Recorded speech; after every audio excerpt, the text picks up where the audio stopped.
যখনই আপনি ইমোতে কাউকে কল করতে যাবেন ওই সময় দেখতে পাবেন আপনি তাকে কল করার পর এরকম একটি সমস্যা দেখে কিন্তু আপনার কলটি কিন্তু রিজেক্ট হয়ে যাবে, তাকে আপনি কল করতে পারছেন না।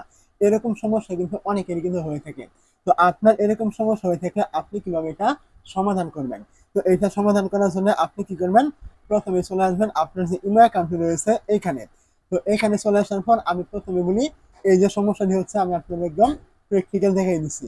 দেখতে পাচ্ছেন এখানে একটি নাম রয়েছে, আমি এখানে ক্লিক করলাম এবং এখান থেকে কলে ক্লিক করলাম। তো যখন আমি কল করছি এখানে কিন্তু দেখতে পাচ্ছেন এই যে সমস্যাটা এটা এসে কিন্তু কলটি কিন্তু কেটে যাচ্ছে, তার কাছে কিন্তু কলটি যাচ্ছে না। তো মূলত এই যে সমস্যাটা রয়েছে এটা কিন্তু আপনার মোবাইলে বা আপনার ইমোতে কোনো প্রকার সমস্যা নেই। এটা সমস্যা কার? যাকে আপনি কল করছেন, কল করতে পারছেন না এরকম সমস্যা দেখা যাচ্ছে তার মোবাইলে কিন্তু এরকম সমস্যা বা তার ইমোতে কিন্তু এমন সমস্যা রয়েছে।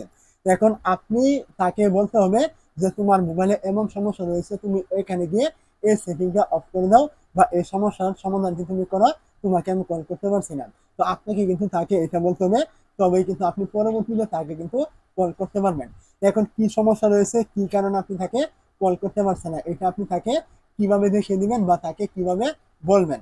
তার জন্য আপনি কি করবেন, আমি আবারও বলছি এই কাজটি কিন্তু আপনার মোবাইলে নয়, তার মোবাইলে।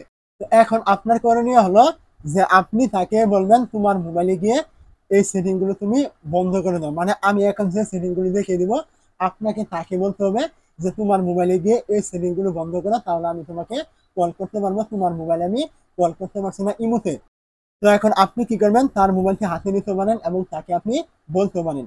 তো আপনি তাকে বলবেন তুমি তোমার ইমোতে চলে আসবে। ইমোতে চলে আসার পরে এখান থেকে দেখতে পাবেন এই যে প্লাস আইকন থাকবে, এইখানে তাকে ক্লিক করতে বলবেন। তারপরে এখানে দেখতে পাবেন এই যে মোর অপশন রয়েছে, এখানে মোরে ক্লিক করতে বলবেন। মোরে ক্লিক করে দেওয়ার পরে এখান থেকে দেখতে পাবেন তাকে বলবেন সিকিউরিটি এন্ড প্রাইভেসি, তাকে এইখানে ক্লিক করতে বলবেন। এই জায়গায় তাকে ক্লিক করে দেওয়ার পর এইখান থেকে তাকে বলবেন, এই দেখতে পাচ্ছেন অনেকগুলো অপশন এখানে থাকবে, একটু নিচে চলে আসছে। তারপরে এখান থেকে দেখতে পাবেন এই যে কল। তো এখানে কলে ক্লিক করে দিলে তারপরে এখান থেকে দেখতে পাবেন এই যে আপনার ব্লক কল, নোবডি, কাস্টম, এখান থেকে মাই কন্ট্যাক্ট এবং এখান থেকে এভরিওয়ান। তো এখান থেকে আপনার যেখানে সিলেক্ট করা থাকুক এই অপশনটা তাকে বলবেন এখান থেকে এই যে এভরিওয়ান রয়েছে এখান থেকে এভরিওয়ানে সিলেক্ট করে দেওয়ার জন্য। তো যখন এখান থেকে এভরিওয়ানে সিলেক্ট করে দিবে তারপর আপনি তাকে কল করলে কিন্তু কল করতে পারবেন। তো আমি আপনাদের একদম আবার প্র্যাকটিক্যাল দেখাচ্ছি। তো দেখতে পাচ্ছেন এখান থেকে কিছুক্ষণ আগে কিন্তু এই যে নামটা রয়েছে এই নাম থেকে কিন্তু আমি তার নামে কল কিন্তু করতে পারতাম না। এখন আমি কল করব, এখান থেকে তার নামে ক্লিক করলাম এবং কলে ক্লিক করে দেওয়ার সাথে সাথে এখান থেকে দেখতে পাচ্ছেন কলটি কিন্তু আমার চলে যাচ্ছে, মানে আমার এখানে স্ক্রিন রেকর্ড হচ্ছে। তার জন্য কিন্তু এরকম একটি নোটিফিকেশন কিন্তু চলে আসছে। দেখতে পাচ্ছেন এখান থেকে কলটি কিন্তু মানে রিং হচ্ছে, তার কাছে কিন্তু কলটি চলে যাচ্ছে। তো আপনাকে কিন্তু ঠিক এইভাবে কিন্তু সমাধানটি কিন্তু করতে হবে।